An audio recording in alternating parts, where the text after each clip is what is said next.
Ассалаумағалейкум қазақ елі, эфирде Ақшам телеарнасының жаңалықтар топтамасы эфир тізгінде мен Дәулет Сейтбеков.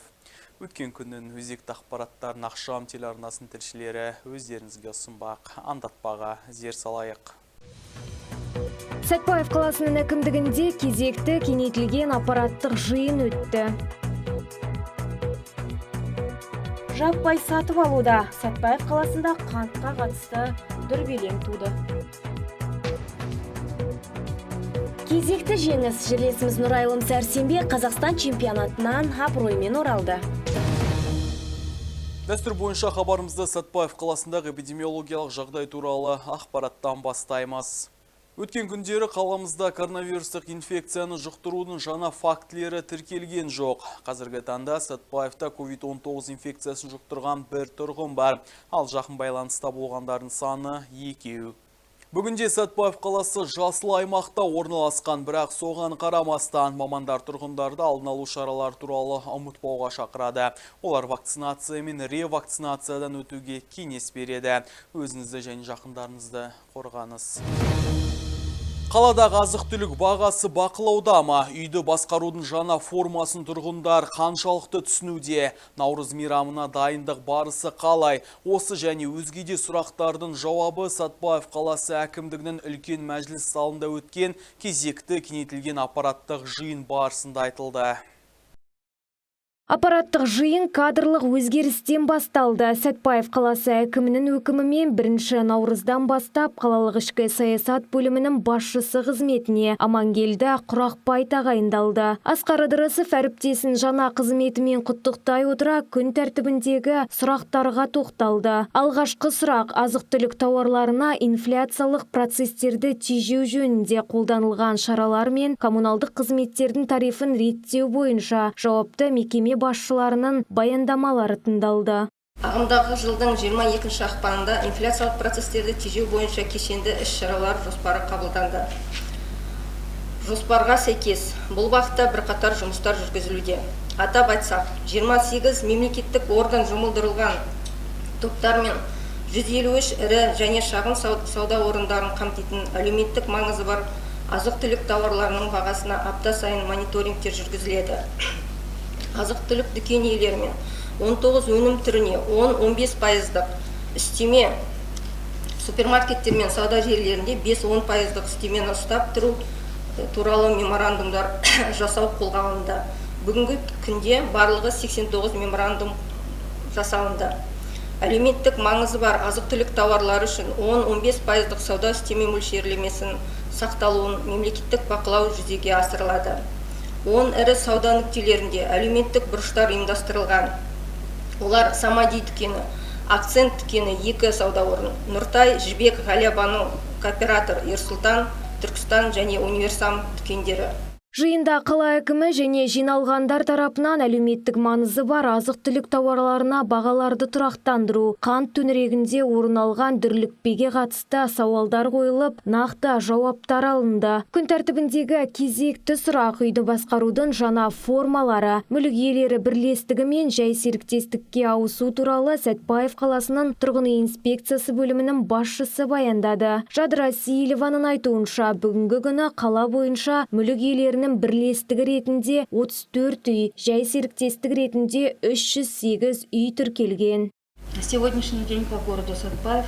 Бүгінгі таңда Сәтпаев қаласы бойынша басқарудың жаңа формасын өткен үйлердің саны 342 бірлікті құрайды. Бұл жалпы үй санының 88%. Мүлік иелері бірлестігі мен жай серіктестікке көшу бойынша түсіндіру жұмыстарын кеңінен жүргізу үшін қала әкімімен бекітілген кестеге сәйкес ағымдағы жылдың 11 ақпанынан бастап Сәттазалық жауапкершілігі шектеулі серіктестігі және пәтер иелері кооперативі қызмет көрсететін көп қабатты үйлердің тұрғындарымен кездесулер өткізілуде. Аталған кездесулер апта сайын бейсенбі күндері бұқаралық ақпарат құралдарының қатысуымен өтеді. Жиында сондай-ақ жылыту маусымының өтуі, су тасқыны кезеңіне және наурыз мейрамын мерекелеуге дайындық барысы жөнінде баяндамалар тыңдалды. Аппараттық кеңес соңында қала басшысы Асқар Абылайұлы күн тәртібінде қаралған сұрақтар бойынша жауапты мекемелерге тапсырмалар беріп, жиналғандарды келе жатқан әз наурыз мейрамымен құттықтады. Диана Абдықалықова, Ерзат Қаратаев, Ақшам телеарнасы, Сәтпаев. Еліміздің өзге де өңірлеріндегідей біздің қалада да қанттың бағасына қатысты дүрбелең туды. Желіде тараған хабарламаларға сенген жұрт қантты мөлшерден тыс сатып алған. Салдарынан ұзын сонар кезек пайда болып, шекер тапшылығы орын алды. Аталған мәселенің шешімі қандай? Өзге де азық-түліктердің көлемі азая ма? Жай жапсарын әріптесім біліп қайтты.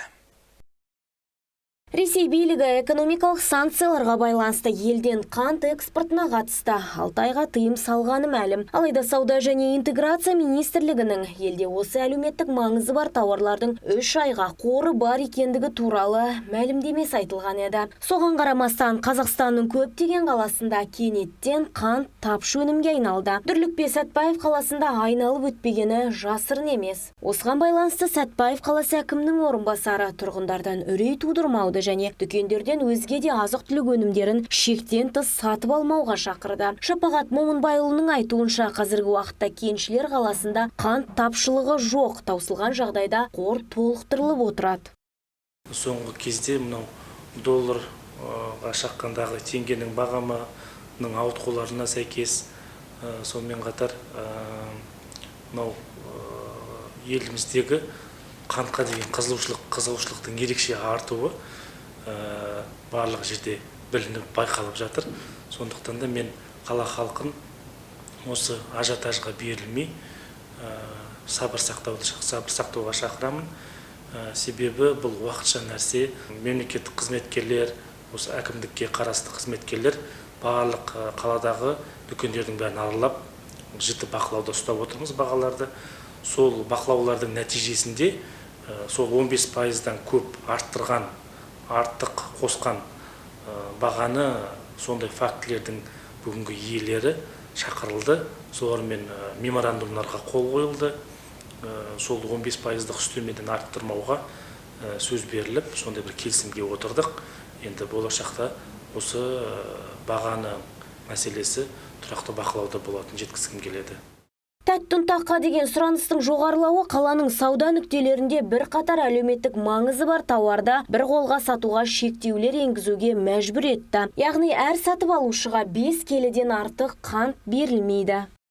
Самадиден басқа кіші дүкендерде, аула дүкендерінде дейміз ғой, үйдің жанындағы, сол дүкендерде өкінішке орай жаңағы халық ажиотажға беріліп, барлық қорларын, мысалы бір апталық қор ғана алатын бұл аула дүкендері, сол бір апталық қорды кешегі осы демалыс күндері сатып алып кеткен. Сондықтан да ол тапшылығы қанттың байқалуда кіші дүкендерде, дегенмен де ірі сауда нүктелерінде қазір қант бар. Сондықтан ешқандай қобалжуға беріліп керек жоқ. Үкіметте бірнеше шараларды қабылдап жатыр. Ірі бізде қант өндіретін зауыттар бар, 3 зауыт бар қала елімізде.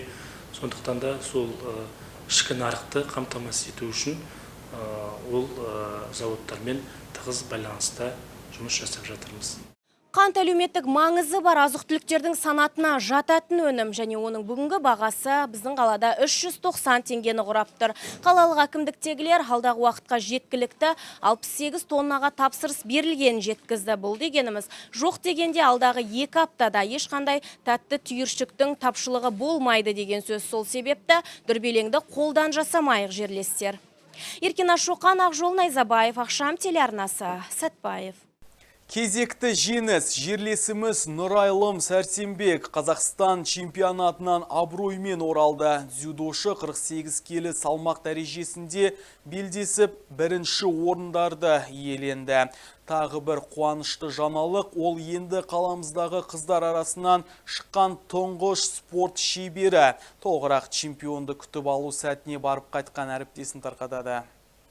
Наурыз айының 1 мен 5 аралығында Ақтау қаласында дзюдодан жастар арасында Қазақстан чемпионаты өткен болатын. Белдесуге Нұр-Сұлтан, Алматы, Шымкент қалалары мен еліміздің 14 облысынан барлығы 450 дзюдошы қатысты. Олардың арасында жерлесіміз Нұрайлым Сәрсенбек те бар. Дзюдошы қыз 48 келі салмақ дәрежесінде жеңімпаз атанып, қаламыздың абыройын тағы бір асқақтатып жіберді. Байрақты бәсекеде ол 5 белдесу беріп, 5-еуінде де жеңіске жеткен. Ерекше атап өтерлігі енді ол сәт Сәтпаев қаласының қыздары арасынан шыққан тұңғыш Қазақстан Республикасының спорт шебері.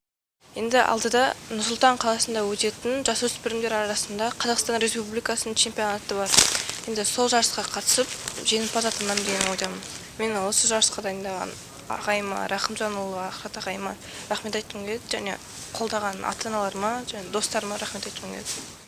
Бапкер Архат Рахымжанұлы Нұрайлым Сәрсенбектің қаламыздағы дзюдо мектебіне 9 жасында келгенін айтады. Сол уақыттан бері 7 жыл өтсе де тәрбиеленушісі тыңғылықты дайындалатынын, әр чемпионатқа жауапкершілікпен қарайтынын айтты. Соның нәтижесінде әр белдесуінде үмітін ақтап, қала намысын қорғап келеді. Енді алдағы таңдағы жаттығуымыз өзіміздің Сәтпаев қаласында өтеді. Жасөспірімдер арасында Қазақстан Республикасының чемпионатына дайындық. Ол наурыз айының 20 мен 25 жұлдызында өтуі. Енді келесі додаларымыз ол Азия және әлем чемпионатына дайындық. Енді қазіргі таңда қызымыз жақсы күйде. Алдағы таңда жақсы нәтижелер көрсетуге дайынбыз. 5 күнге созылған байрақты бәсекеде топ жарған спортшылар Қазақстан жастар құрамасына шақырту алды. Нұрайлым Сәрсенбекте наурыз айының 20-сы басталатын Қазақстан жастар құрамасына қатысады. Сондай-ақ 2022 жылы дзюдодан өтетін халықаралық жарыстар мен Азия және әлем чемпионатында Қазақстан намысын қорғайтын болады. Ақтау қаласынан келген күннен бастап жерлесіміз алдағы белдесу жекпе-жектерге дайындықты қызу бастап кетті. Еркина Шоқан, Ерзат Қаратаев, Ақшам телеарнасы, Сәтпаев. Ал біз естеріңізге саламыз, егер сізде Ақшам телеарнасын өсіп өркендеуіне қатысты ұсыныс тілектеріңіз болса, 8707-555-80-10 нөміріне хабарлассаңыз, немесе дәл осы нөмірге WhatsApp желісіне жазсаңыз болады. Ал бүгінге айтарымыз осы, алда орай болжамы және орыс тіліндегі жаңалықтар келесі кездескенше ұлттық санамыз жаңғырып, елдігіміз жасай берсін мәңгілік. Аман, сау болыңыздар.